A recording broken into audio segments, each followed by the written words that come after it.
پرون په پنډای کې د پی ټی آی جلسه هټ شوې ده کفلاپ شوې ده. په دغه جلسه کې عوامو ته سم مسایل مخې راغلي او حکومت سره دی عملو حکومت په عوامو باندې څه ظلم کړی دی.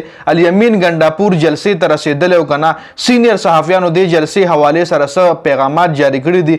عمران خان چې کم پیغام الیمین ګنډاپور ته ورکړی و، عمران خان چې کومه ذمہداري الیمین ګنډاپور ته ورکړې وه، هغه ذمہداري الیمین ګنډاپور پوره کړې که نه. مکمل تفصیلات در سره د پرونۍ جلسې حوالې سره شریکوم. ویډیو خپل هم مکمل وګورئ او مخکې ملګرو سره ضرور شریک کړئ. پرون د پی ټی آی جلسه په راولپنډي کې هټ شوې ده، کفلاپ شوې ده. راولپنډي لیکرباغ کې د پی ټی آی جلسه احتجاج کې بدله شوه ځکه پی ټی آی ته د جلسې اجازت نه ملاوېدو.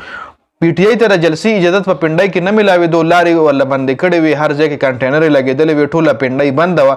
نو د هغې په وجه باندې بیا پی ټی آی دغه جلسه احتجاج کې بدله کړه. مطلب پیله جلسه وه خو بیا پی ټی آی وی چې اجازت راله نه ملاوېږي نو دا جلسه نه بلکې موږ به اوس د حکومت خلاف احتجاج کوو. نو دغه جلسه بیا په احتجاج کې بدله شوه.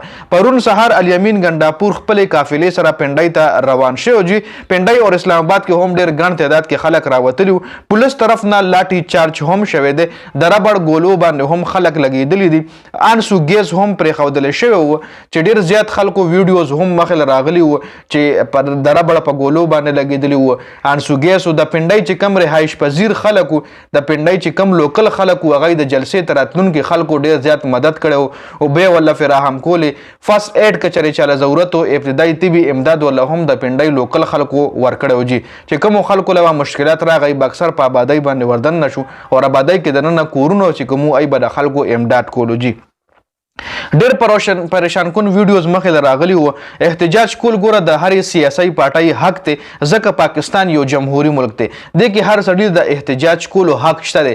دې کې هر څه که چېرې د جلسې حق نه میلاویږي نو د احتجاج حق هر سړي له شته دی.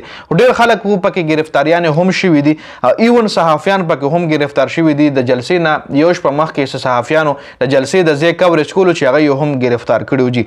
مازدیګر 9 بجې تقریبا 9 پورې الیمین ګنډاپور خپل مزاحمت کړی دی او هغې نه پس الیمین ګنډاپور هم سره د خپلې قافلې واپس شوی دی. دې نه مخکې هم الیمین ګنډاپور ته مطلب دې نه مخکې جلسې ته هم لیټ شو، کومه په لاهور کې جلسه وه. بیا عمران خان الیمین ګنډاپور ته غټه ذمہداري ورکړې وه چې جلسه به ته په خپله لیډ کې. خو بیا د پی ټی آی چې کوم لیډرشپ و خبرونه دا مخې راتلل چې هغوی له خطره وه د ګرفتارۍ او حکومت چې کوم دی آئیني ترمیم دپاره خپل سیټونه برابروي نو کیدای شي د ایم این ای یا ایم پی آی ګرفتار کی او په هغه باندې په زور باندې پریس کانفرنس وکړي یا حکومت سره یو ځای کړي. نو دغې وجې دپاره ډېر لیډرشپ چې کوم وو هغوی له ویله شوي چې تاسو جلسې ته مه ځئ جي، تاسو جلسې له مه ځئ، د ګرفتارۍ خطره ده جي.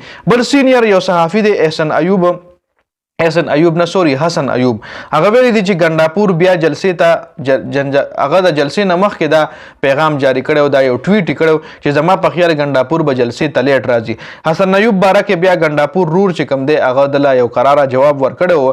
پرون سلمان اکرم راجا 2 ځله ګرفتار شو، د پی ټی آی سهار هم ګرفتار شو، بیا مازدیګر دوباره ګرفتار شو.